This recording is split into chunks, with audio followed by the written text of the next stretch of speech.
Chuck Norris woke up early that morning, just as the sun began to peek over the horizon. The sky was painted with soft shades of orange and pink, casting a warm glow across his quiet Texas home. He had always been an early riser, finding peace in the stillness of dawn. For years he had lived a life full of action, fame, and challenges, but now, in his later years, he cherished the calm moments. Retired from the martial arts world that had made him famous, Chuck spent most of his days enjoying simple pleasures, gardening, reading, and taking long walks. That particular morning, he decided to take one of his usual strolls through downtown Dallas. It wasn't far from his house, and the city streets were usually empty at such an early hour. Chuck liked walking alone. Without the noise of cars or crowds, he could think clearly and reflect on his past. Memories of his younger days often came flooding back. The tournaments, the training sessions, the rivalries. He smiled faintly as he thought about how those experiences had shaped him into the man he was today. As Chuck walked along the sidewalk, the cool breeze brushed against his face. He passed by familiar landmarks, a small coffee shop, a park where children played during the day, and a row of old brick buildings. Everything seemed peaceful and ordinary. But then, something unusual caught his attention. Sitting on a wooden bench near the edge of a small public park was a figure wrapped in a dirty, tattered blanket. At first glance, Chuck assumed it was just another homeless person, someone who had fallen on hard times. Homelessness wasn't uncommon in big cities like Dallas, but this person looked different somehow. There was something about the way they sat, slouched, defeated, that made Chuck pause. Curiosity got the better of him and he slowed down his pace. As he drew closer, he noticed the man's face. His heart skipped a beat. Could it really be him? Chuck stopped walking entirely, standing several feet away as recognition washed over him. It was him. The scruffy beard, the tired eyes, the unmistakable features. It was Daniel Carter, once one of the greatest fighters in the martial arts world. Decades ago, Daniel had been Chuck's fiercest rival, pushing him to his limits in competitions and earning respect even from those who rooted for Chuck. But this wasn't the same Daniel Carter Chuck remembered. Back then, Daniel had been strong, confident, and sharp. Now he looked broken. His clothes were torn and filthy, and his hands trembled slightly as he clutched the edges of the blanket around him. His hair was matted and unkempt, and his skin bore the marks of hardship, dark circles under his eyes and deep lines etched into his forehead. Chuck felt a pang of sadness as he stared at the man before him. How could someone who had once stood tall among the elite end up like this? For a moment, Chuck hesitated. Should he approach him? Would Daniel even recognize him after all these years? Their rivalry had been intense, filled with heated matches and fierce competition. They hadn't spoken since those days, and Chuck wondered if Daniel would resent seeing him now. Still, he couldn't just walk away. Something inside him told him he needed to do something. Taking a deep breath, Chuck stepped forward until he was standing directly in front of the bench. "Daniel," he said softly, his voice carrying a mix of uncertainty and concern. The man on the bench didn't respond immediately. He seemed lost in thought, staring blankly at the ground. After a few seconds, though, he slowly lifted his head. His eyes narrowed as he squinted up at Chuck, trying to focus. For a brief moment, confusion clouded his expression. Then realization dawned and his lips parted in surprise. "Chuck?" he croaked, his voice hoarse and barely audible. Chuck nodded, kneeling down so he was eye level with Daniel. "It's me," he replied gently. "How are you doing?" Daniel blinked a few times as if trying to process what was happening. I don't know," he admitted, his voice trembling. "What are you doing here?" "I was just out for a walk," Chuck explained. "I didn't expect to see you." An awkward silence fell between them. Chuck studied Daniel's face closely, searching for any sign of the fighter he used to know. But all he saw was exhaustion and despair. The man sitting before him was a shadow of his former self. Finally, Daniel broke the silence. "You probably think this is pathetic," he muttered. gesturing vaguely at his surroundings. Seeing me like this? No, Chuck said firmly. I don't think that at all. Daniel let out a bitter laugh. You should. Look at me, Chuck. I'm nothing. I've got nothing left. Chuck frowned. He wanted to ask questions, to understand how things had gone so wrong for Daniel. But he knew this wasn't the time or place. Instead, he chose his words carefully. We all hit rough patches, he said. What matters is what we do next. Daniel shook his head. Easy. For you to say. You've always had it easy. That's not true, Chuck countered. I've faced my share of struggles too. But you're stronger than this, Daniel. I know you are. Daniel didn't respond right away. He looked away, his gaze drifting toward the distant skyline. Chuck could tell he was wrestling with emotions, pride, shame, maybe even anger. After a while, Daniel sighed heavily. You don't get it, Chuck. My whole life fell apart. My dojo closed down. My wife left me. And my body... He paused, wincing as if recalling some painful memory. My body can't handle it anymore. All those fights, all those injuries, they caught up with me. Chuck listened intently, his heart aching for the man in front of him. He had heard stories of fighters whose careers ended badly, leaving them struggling to adjust to normal life. But hearing it firsthand from Daniel made it feel more real, more personal. I'm sorry, Chuck said sincerely. I had no idea. Of course you didn't, Daniel snapped, though there was no real venom in his tone. Why would you? You've moved on. You've got your perfect life now. Chuck didn't argue. He knew Daniel was lashing out because of his pain, not because he truly believed what he was saying. Instead, he offered a small smile. Maybe I can help, he suggested. Daniel snorted. Help? What can you possibly do? I don't know yet, Chuck admitted. But I'll figure something out. You don't have to go through this alone. For the first time since their encounter began, Daniel looked genuinely surprised. His eyes widened slightly and he opened his mouth as if to protest. But no words came out. Instead, he simply stared at Chuck as if trying to determine whether he was being sincere. Chuck stood up and extended his hand. Come on, he said. Let's get you somewhere safe. We'll talk more later. Daniel hesitated, glancing at Chuck's outstretched hand. For a moment, it seemed like he might refuse. But then, slowly, he reached out and grasped it. Chuck pulled him to his feet, steadying him as Daniel swayed unsteadily. Thank you, Daniel murmured almost too quietly to hear. You're welcome, Chuck replied. As they started walking side by side, Chuck couldn't help but feel a sense of determination. Whatever it took, he was going to help Daniel turn his life around. This wasn't just about charity. It was about giving a fallen legend a second chance. And Chuck knew exactly where to start. After their brief meeting at the park, Chuck Norris took Daniel Carter to a nearby diner. It was a small, unassuming place with faded red booths and a menu board hanging above the counter. The smell of coffee and pancakes filled the air, providing a comforting contrast to the tension that lingered between them. Chuck chose a quiet corner booth, away from the few other early morning customers. He didn't want Daniel to feel self-conscious or judged, especially in his current state. As they sat down, Chuck ordered 2 cups of coffee and a plate of scrambled eggs for Daniel. Eat something, he said gently, pushing the plate toward him once it arrived. You look like you haven't had a proper meal in days. Daniel glanced at the food but didn't touch it right away. His hands rested on the table, trembling slightly. For a moment, he seemed lost in thought, staring blankly at the steam rising from the cup of coffee in front of him. Finally, he picked up the fork and began eating slowly, as if unsure whether he deserved even this small kindness. Chuck watched him carefully, his mind racing with questions. How had Daniel ended up homeless? What had happened to the man who had once been so confident, so unstoppable in the ring? Chuck knew there was more to the story than what Daniel had briefly mentioned earlier, but he also knew better than to push too hard. Instead, he waited patiently, letting Daniel set the pace. After a few minutes, Daniel finally spoke.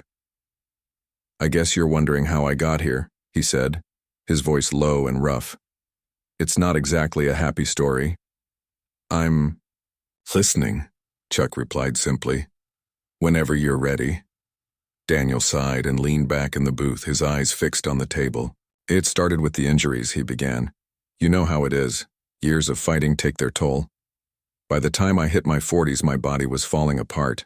My knees, my back, my shoulders, they all hurt constantly.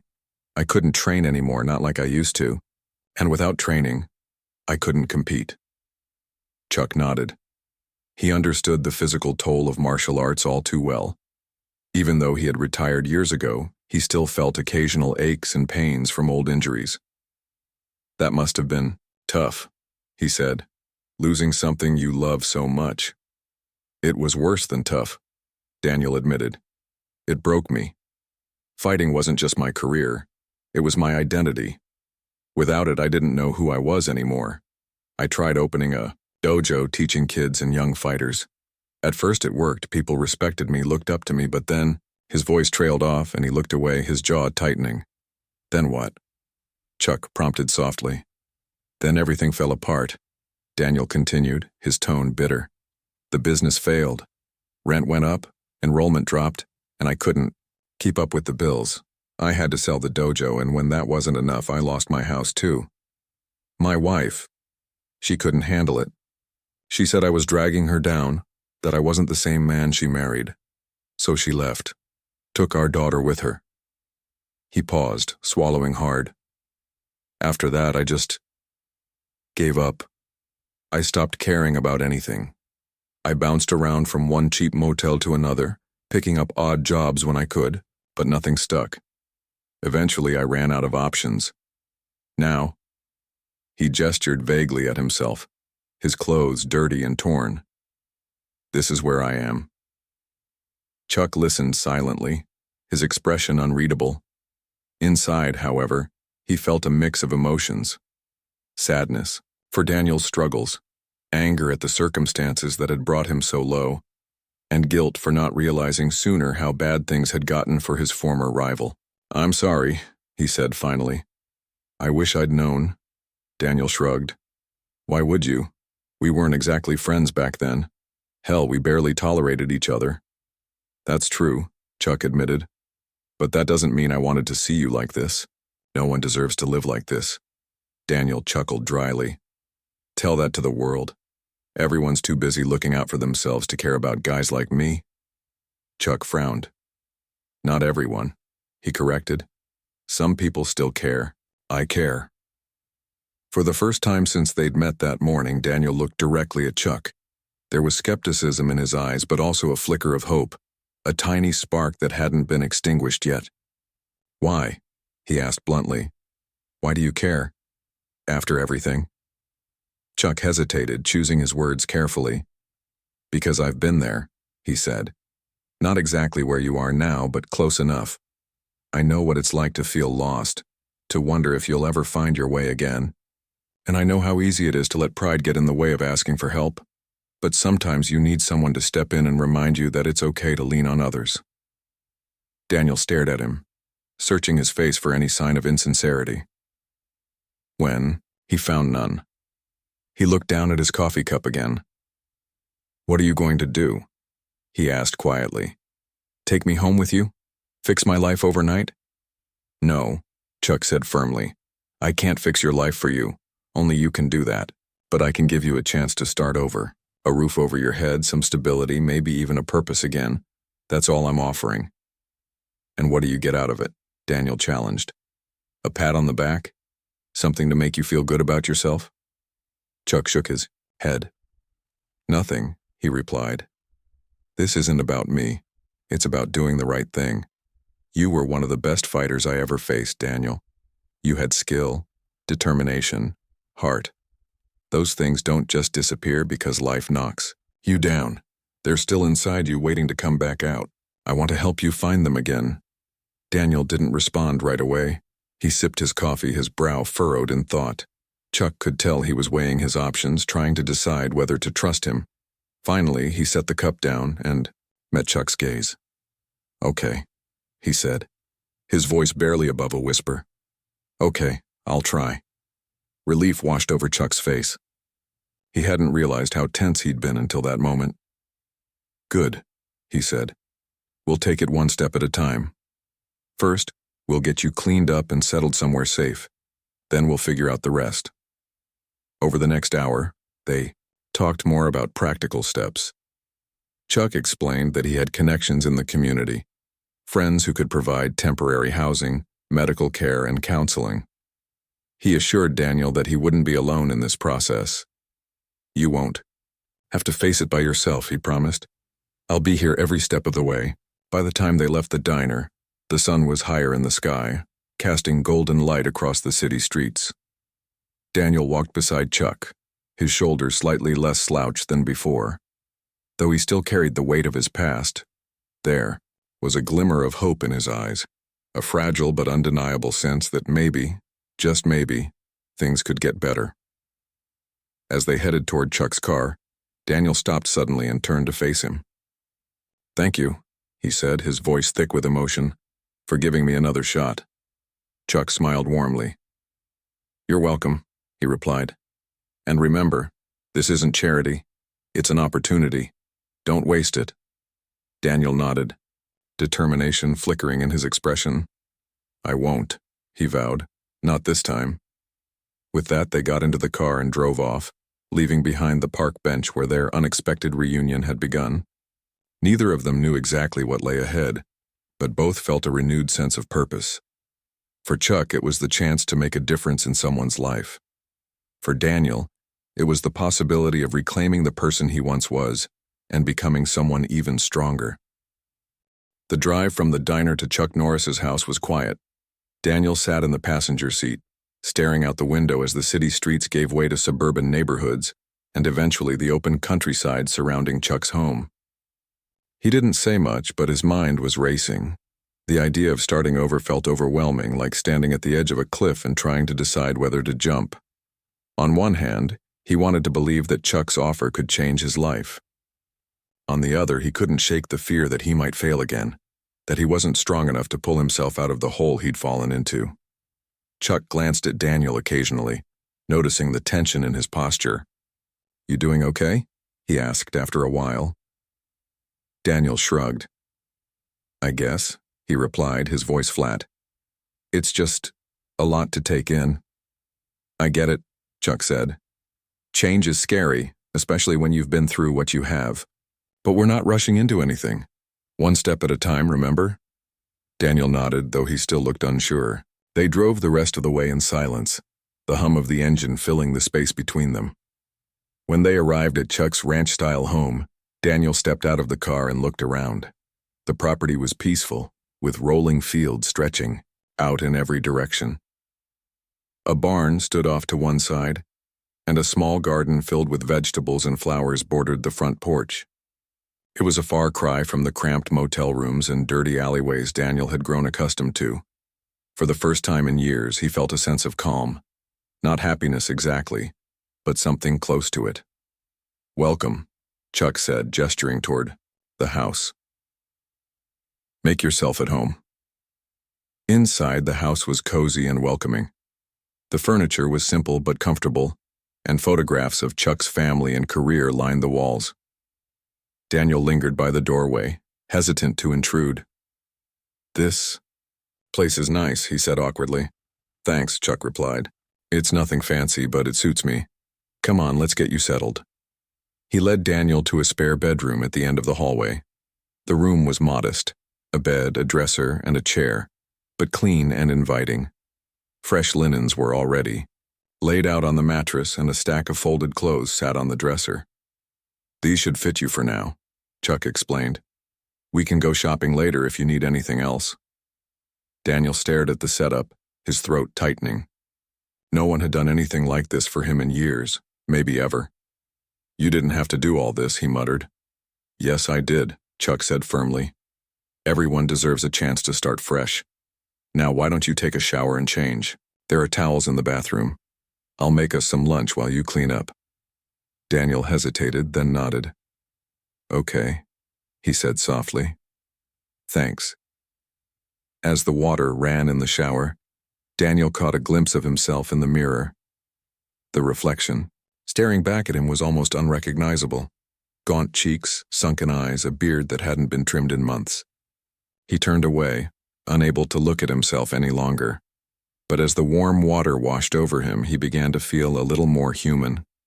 He scrubbed hard, trying to wash away not just the dirt, but also the weight of his failures.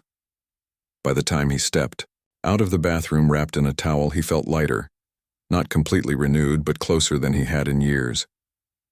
In the kitchen, Chuck was preparing sandwiches and soup.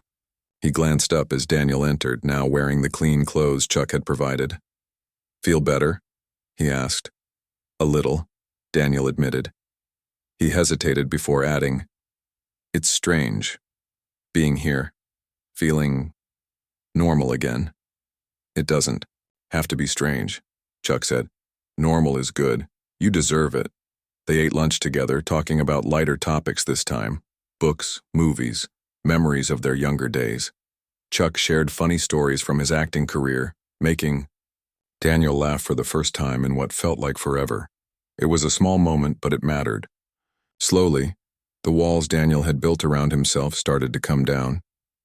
Later that afternoon, Chuck introduced Daniel to Rachel Moore, the social worker he had called earlier. Rachel was in her late 40s, with kind eyes and a warm smile. She greeted Daniel warmly, shaking his hand and assuring him she was there to help. "Chuck told me a bit about your situation," she said gently, "but I'd love to hear your story directly if you're comfortable sharing." Daniel hesitated, glancing at Chuck. When Chuck gave him an encouraging nod, he took a deep breath and began explaining everything: the injuries, the failed business, the divorce, the downward spiral that had led him to homelessness. Rachel listened intently, asking thoughtful questions and offering words of support. By the end of their conversation, she had sketched out a plan to help Daniel get back on his feet. "We'll start with medical care," she explained. "Your physical health is important, and we need to address any lingering issues from your injuries. Then we'll work on counseling to help you process everything you've been through.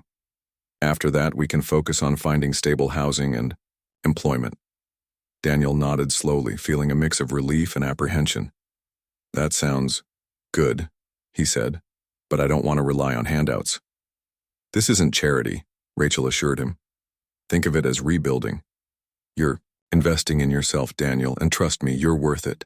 Over the next few weeks, Chuck and Rachel worked together to guide Daniel through each step of the process. They arranged for him to see a doctor who specialized in treating former athletes with chronic injuries. The doctor prescribed physical therapy and pain management techniques to help Daniel regain mobility and reduce discomfort. At first, the exercises were difficult, leaving Daniel frustrated and exhausted. But Chuck encouraged him to keep going, reminding him that progress takes time. "You're stronger than you think," Chuck told him one evening after a particularly grueling session. "Every day you push through, you're proving that to yourself." Daniel managed a weak smile. "Easier said than done," he replied. "Of course it is," Chuck said, "but you're doing it anyway. That's what counts." In addition to the physical recovery, Daniel attended weekly counseling sessions with Rachel. At first, he resisted opening up, afraid of appearing weak or vulnerable. But Rachel's patience and understanding helped him break through his defenses.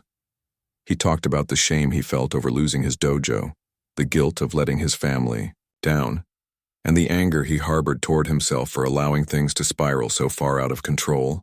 Each session brought new insights, helping Daniel confront the emotions he'd buried for so long. Chuck checked in regularly, offering advice and encouragement whenever Daniel needed it. He also invited Daniel to join him in the mornings for light workouts, a combination of stretching, tai chi, and basic martial arts drills. "It's not about competing anymore," Chuck explained. "It's about reconnecting with your body, finding balance." At first, Daniel struggled to keep up. His muscles were stiff, and his movements lacked precision. But gradually, he began to improve. The discipline of training reminded him of the passion he'd once felt for martial arts, reigniting a spark inside him. "It feels good," he admitted, one morning after finishing a routine. "Like I'm remembering who I used to be." That's the goal, Chuck said with a smile. Not to go back to who you were, but to build on it, to become someone even better. By the end of the month, Daniel was starting to feel like a different person. He still had a long way to go, but the changes were undeniable. His body was healing. His mind was clearer and his spirit was slowly returning. For the first time in years, he allowed himself to imagine a future where he wasn't defined by his failures. One evening, as they sat on the porch watching the sunset, Daniel turned to Chuck. "I never thought I'd say this," he said, his voice steady, "but I owe you. Big time." Chuck shook his head. "You don't owe me anything," he replied.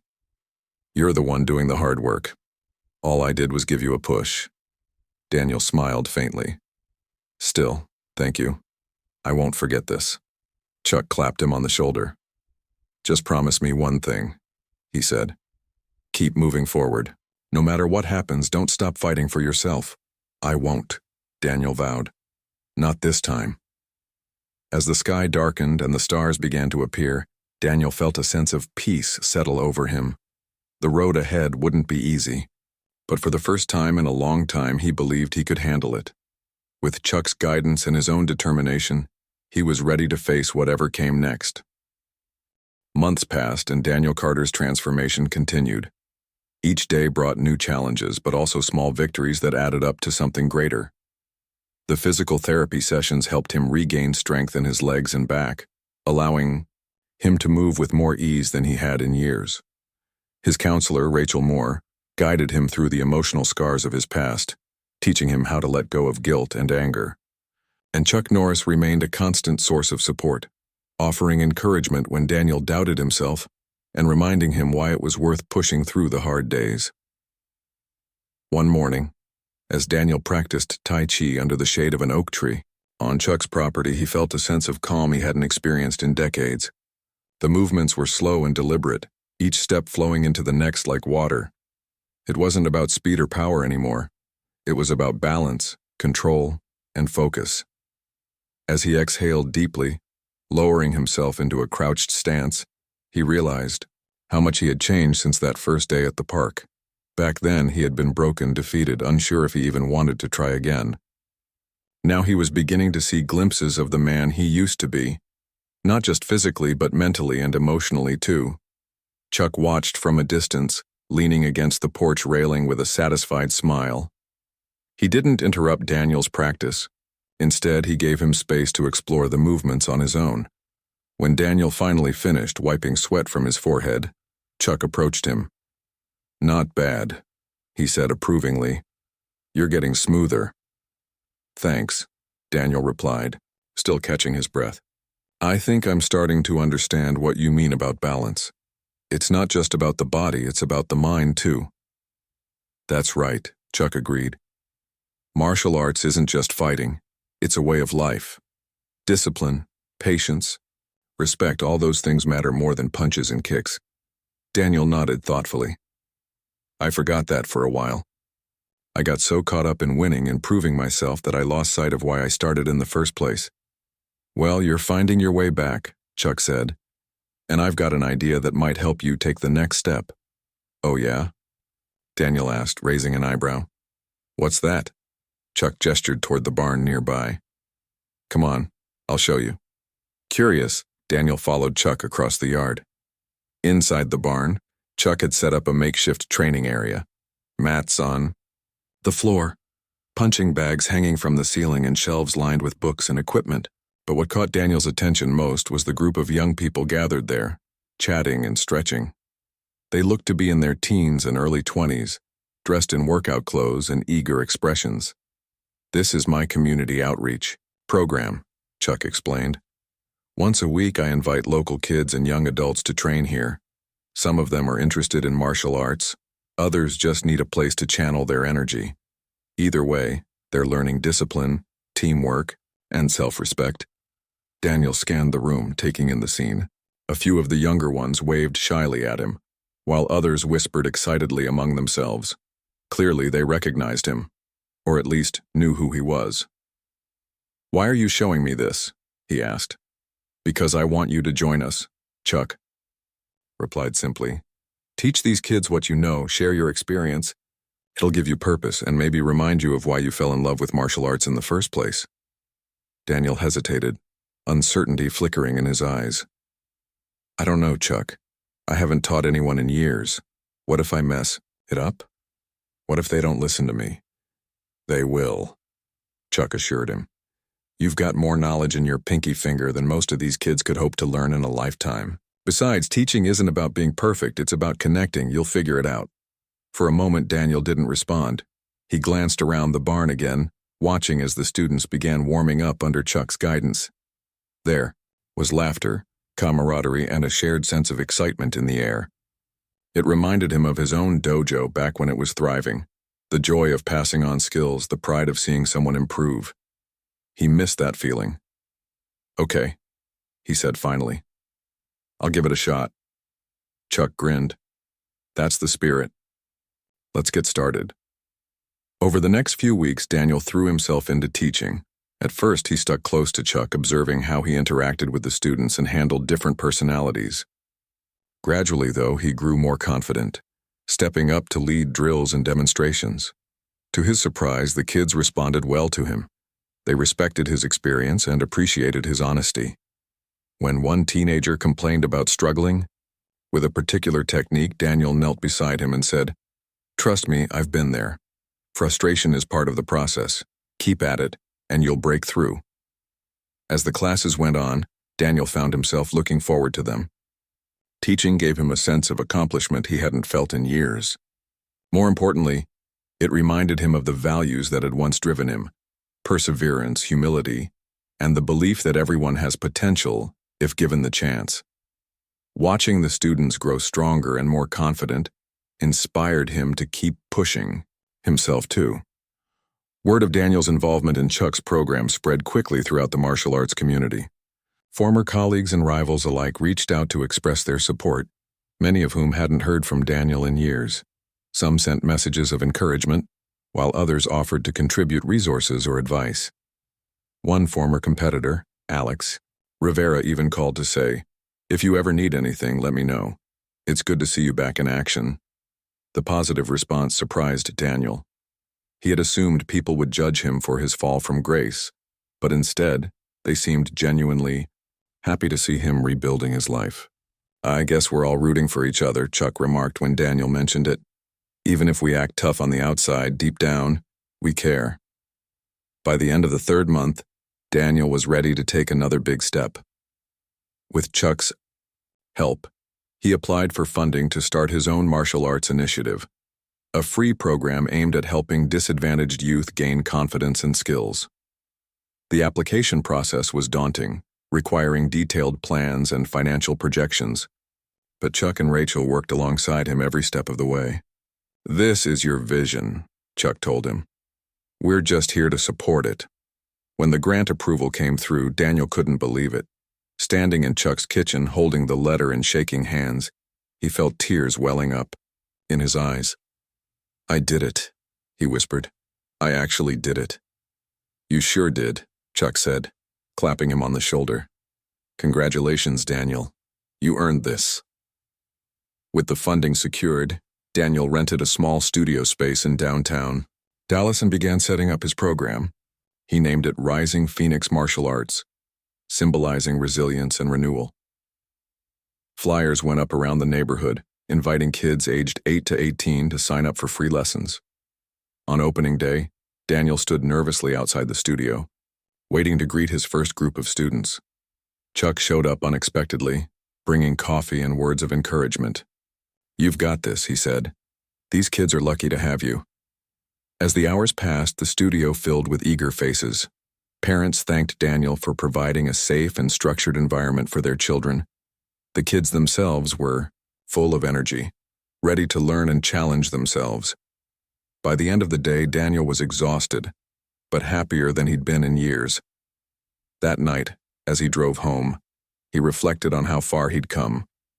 From sleeping on park benches to running his own martial arts program, the journey had been long and difficult, but every struggle had led him to this moment. For the first time in a long time, he felt proud, not just of what he'd achieved, but of who he had become. Back at Chuck's house, Daniel knocked on the door and stepped inside. Chuck was sitting in the living room, reading a book. He looked up and smiled. "How'd it go?" "It was amazing," Daniel said, his voice filled with genuine enthusiasm. "The kids are great. They're hungry to learn. I think this is going to work." "I knew it would," Chuck replied. "Because you made it happen. Not me, not anyone else, you." Daniel sat down across from him, leaning forward with earnestness. "I wouldn't have gotten here without you, Chuck. You saved me. You gave me a second chance when no one else would." Chuck shook his head. "Don't thank me. Thank yourself. You're the one who fought for this. All I did was remind you of your strength." They sat in silence for a while, the weight of everything they'd been through settling between them. Finally, Daniel spoke. "Do you think people will remember me differently now? Not as the guy who failed, but as someone who came back?" "They already do," Chuck said firmly. "And if they don't, it doesn't matter. What matters is how you see yourself. That's the only opinion that counts." Daniel smiled, a real heartfelt smile that reached his eyes. "Thanks, Chuck, for everything." "You're welcome," Chuck replied. "Now go rest. Tomorrow's a new day." As Daniel headed to bed, he felt a deep sense of peace. The road ahead wouldn't always be easy, but he was ready to face it. With Chuck's friendship, the support of his students, and his own determination, he knew he could build a future worth fighting for. 6 months after Daniel Carter opened Rising Phoenix Martial Arts, his program had become a cornerstone of the community. What started as a small initiative with a handful of students had grown into something much bigger. The studio buzzed with activity every afternoon, filled with laughter, shouts of encouragement, and the rhythmic thud of kicks and punches against pads. Parents dropped off their kids with smiles, knowing they were in good hands. Local businesses donated equipment and snacks, while volunteers helped organize events and fundraisers to keep the program running smoothly. It wasn't just a martial arts class anymore. It was a safe haven, a place where young people could learn discipline, confidence, and teamwork. Daniel thrived in his role as a teacher. He poured everything he had into the program, showing up early each morning to prepare and staying late to clean up. His passion for teaching was infectious, inspiring not only his students but also those around him. Chuck Norris visited often, sometimes joining in to lead advanced classes or share stories from his own career. Together they made an unbeatable team, Chuck's calm wisdom complementing Daniel's fiery determination. One evening, after a particularly energetic session, Daniel sat on the floor of the studio, surrounded by his students. They were cooling, downstretching their muscles and chatting about their day. "You guys did great today," Daniel said, smiling at the group. "I'm proud of all of you." "Thanks, Mr. Carter," one boy piped up, grinning widely. "Can we do more sparring next time?" Daniel chuckled. "We'll see. But remember, it's not just about fighting. It's about respect for yourself and others." The kids nodded, soaking in his words like sponges. Watching them, Daniel felt a deep sense of fulfillment.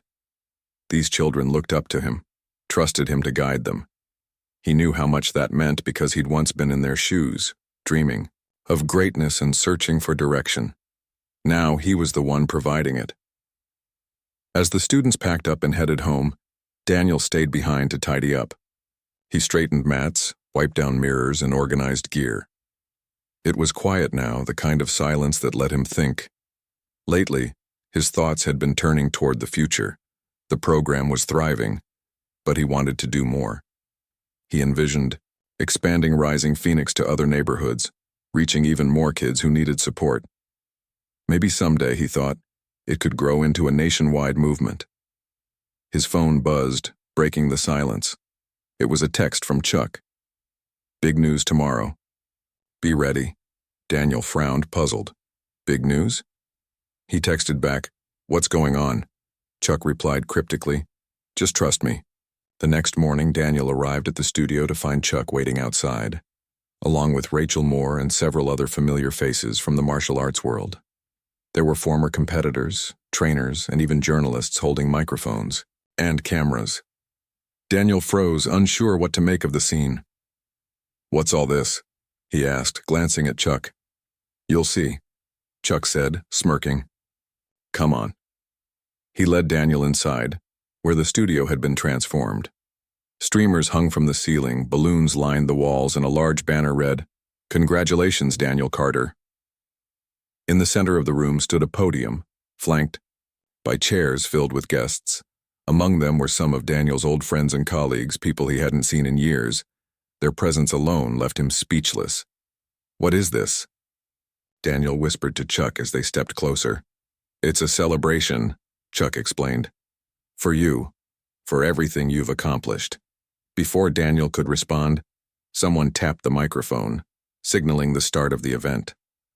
A local reporter took the stage, smiling warmly at the crowd. "Good morning, everyone," she began. "Today we're here to honor a remarkable man whose journey has inspired us all. Daniel Carter has overcome incredible challenges to give back to his community, proving that no matter how far you fall, there's always a chance to rise again."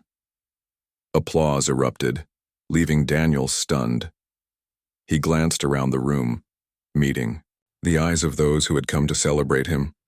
Some smiled, others nodded in admiration. It was overwhelming and humbling. When the applause died down, the reporter continued. "Daniel's work with Rising Phoenix Martial Arts has touched countless lives, offering hope and opportunity to young people who need it most. But his story goes beyond the studio. It's a testament to resilience, compassion, and the power of second chances. To recognize his contributions, we'd like to present him with a special award, the Community Champion Award." As the reporter stepped aside, Chuck walked to the podium carrying a plaque engraved with Daniel's name. The audience cheered as Chuck handed it over, patting Daniel on the shoulder. "This is well-deserved," Chuck said, his voice full of pride. Daniel accepted the award, struggling to find words. I don't know what to say," he admitted, his voice trembling. "I never expected any of this. When I hit rock bottom, I didn't think I'd ever be standing here today. But thanks to people like Chuck, Rachel, and all of you, I found my way back. This isn't just my achievement. It belongs to everyone who believed in me when I couldn't believe in myself." The room erupted in applause again, louder this time. Tears welled up in Daniel's eyes as he scanned the crowd, taking in the faces of those who had supported him. For so long, he had carried the weight of failure, convinced he was unworthy of redemption. Now, surrounded by love and encouragement, he realized how wrong he had been. After the ceremony, the celebration continued with food, music, and speeches from friends and students alike. One teenage girl named Mia stood up to share her story. "Before I joined Rising Phoenix, I didn't have much confidence," she said, her voice steady despite her nerves. "But Mr. Carter taught me that I'm stronger than I think. He showed me how to stand up for myself, not just in martial arts, but in life. Because of him, I know I can handle anything." Her words brought tears to Daniel's eyes. He remembered feeling the same way when he was her age, unsure of his place in the world but eager to prove himself. Knowing he had made a difference in someone else's life filled him with gratitude. Later that evening, as the party wound down, Daniel pulled Chuck aside. "I can't thank you enough for this," he said, gesturing to the nearly empty studio. "For everything, I wouldn't be here without you." Chuck shook his head. "You're giving me too much credit. You did the hard work, Daniel. All I did was remind you of your potential." "Well, whatever you did, it worked," Daniel replied with a grin. "And I'll never forget it." Chuck smiled back. "Neither will the rest of us. Your story is proof that true strength comes from lifting others up. That's why people admire you, not because of your past, but because of how you've used it to help others." Daniel nodded, letting the truth of Chuck's words sink in. Over the past year, he had learned that success wasn't measured by trophies or titles. It was about making a difference, leaving a legacy that mattered. And through Rising Phoenix, he had done exactly that. In the weeks that followed, Daniel threw himself into planning the expansion of his program. With the support of his growing network, he secured additional funding and partnerships to open new studios in underserved areas.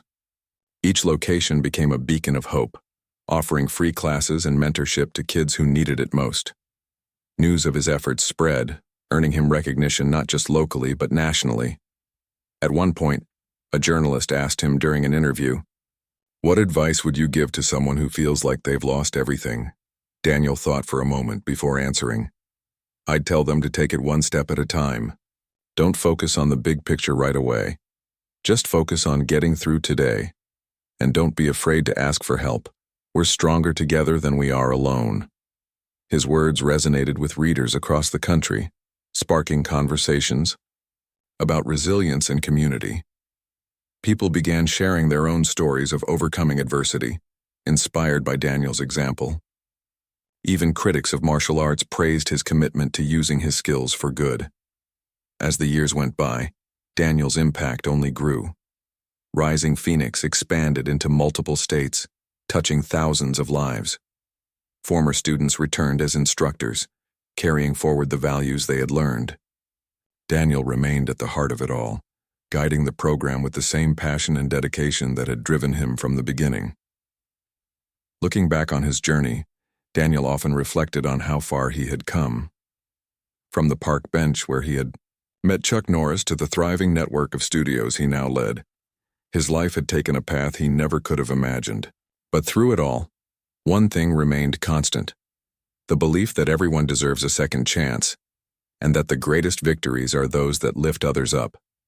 And so, Daniel Carter's legacy lived on, not as a fallen champion, but as a symbol of hope, resilience, and the enduring power of kindness.